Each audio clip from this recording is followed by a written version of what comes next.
Hello, my dear YT family. How are you all? అందరు ఎలా ఉన్నారు? Hoping that you are all doing good. Welcome back to VVK world. ఈరోజు మీ అందరి కోసం ఈ చక్కటి మినీ వ్లాగ్ అనమాట. And coming to this mini vlog, నేను మీ అందరికీ నా ఫేవరెట్ డిష్ ఇంట్రడ్యూస్ చేయాలి అనుకుంటున్నాను.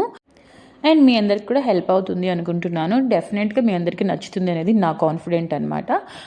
నాకు టైం లేని టైంలో, అదర్వైజ్ ఇంట్లో వెజిటేబుల్స్ లేని టైంలో నేను టకటక ఏదైనా చేయాలి అనుకుంటే ఫస్ట్ ఈ డిష్ని ప్రిఫర్ చేస్తాను.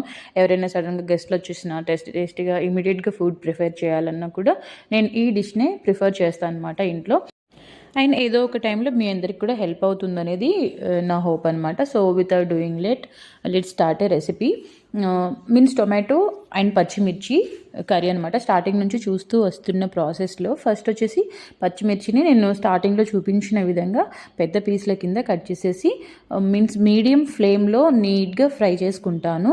ఆ తర్వాత మంచిగా ఫ్రై అయిపోయాక ఇగో ఇలా టొమాటోస్ యాడ్ చేసుకుంటాను అనమాట. యాడ్ చేసుకొని టొమాటోస్కి పైనుంచి కొంచెం సాల్ట్ యాడ్ చేసి ఒకసారి కలిపేసి ఆ తర్వాత మీడియం ఫ్లేమ్లో పెట్టేసి నేను మూత పెట్టేస్తాను. సో అలా ఒక 5 to 6, 7 minutes బాయిల్ అయ్యాక ఇగో ఇందాక చూపించిన కన్సిస్టెన్సీలోకి మనకు వచ్చేస్తుంది అనమాట. ఆ టైంలో ఇంకా ఇలా ఒకసారి కలిపేసుకొని ఫైనల్లీ ఒకసారి పసుపు వేసుకుంటే సరిపోతుంది. అండ్ ఇక్కడ వచ్చేసి మనము చిల్లీ పౌడర్ యాడ్ చేయము, ఎందుకంటే ఆల్రెడీ గ్రీన్ చిల్లీస్ ఉన్నాయి కాబట్టి.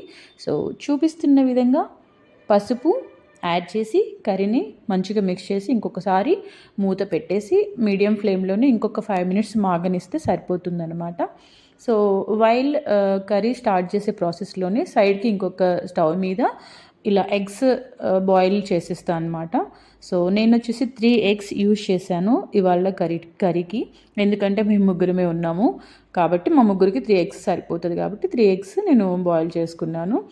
అండ్ ఇంకొక 5 minutes తర్వాత ఇగో ఈ కన్సిస్టెన్సీలో కర్రీ వచ్చాక కొంచెం జస్ట్ ఒక టీ కప్ తోటి 1/2 cup వాటర్ యాడ్ చేసుకుంటే సరిపోతుంది. వాటర్ అనేది కంప్లీట్లీ ఆప్షనల్, బట్ వాటర్తో వచ్చే టేస్ట్ ఇంకా బాగుంటుందన్నమాట. సో మీకు నచ్చితే యాడ్ చేసుకోండి, లేదంటే స్కిప్ చేసుకోవచ్చు, దట్ ఈస్ యువర్ విష్. ఇంకొక 5 minutes మళ్ళీ ఉడకనిచ్చాక వాటర్ యాడ్ చేసి మళ్ళీ ఉడకనిచ్చాక ఇదిగోండి ఈ కన్సిస్టెన్సీలో వచ్చేస్తుంది.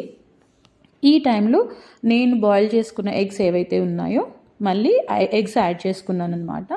అంతే, ఇంకా ఒక్కసారి కలిపేసుకొని ఇంకొక 5 minutes ఇంకొక 3 to 4 minutes మూత పెట్టుకొని మీడియం ఫ్లేమ్లో, అదర్వైజ్ సిమ్లో ఉడికించుకున్నా కూడా సరిపోతుందన్నమాట. జస్ట్ ఒక టేస్ట్ రావడానికి. ఫైనల్లీ ఉప్పు సరిపోయిందా లేదా చూసుకొని ఇంకా లాస్ట్లో కర్రీ అంతా అయిపోయాక స్టవ్ ఆఫ్ చేసి కొత్తిమీర కొంచెం గార్నిషింగ్గా పెట్టుకుంటే వావ్, అదిరిపోయే కర్రీ మీ సొంతం అనమాట. ఎగ్జాక్ట్లీ ఒక 10 minutesలో మనకి కర్రీ అయిపోతుంది. ఎంత టేస్టీగా ఉంటుందంటే మటన్, ఈ కర్రీ రెండు పెట్టేస్తే మీరు డెఫినెట్గా ఫస్ట్ ఈ కర్రీనే ప్రిఫర్ చేస్తారనమాట. అంత బాగుంటుంది. నచ్చితే ఒక లైక్ చేయండి, షేర్ చేయండి, మన ఛానల్ని సబ్స్క్రైబ్ చేసుకోండి.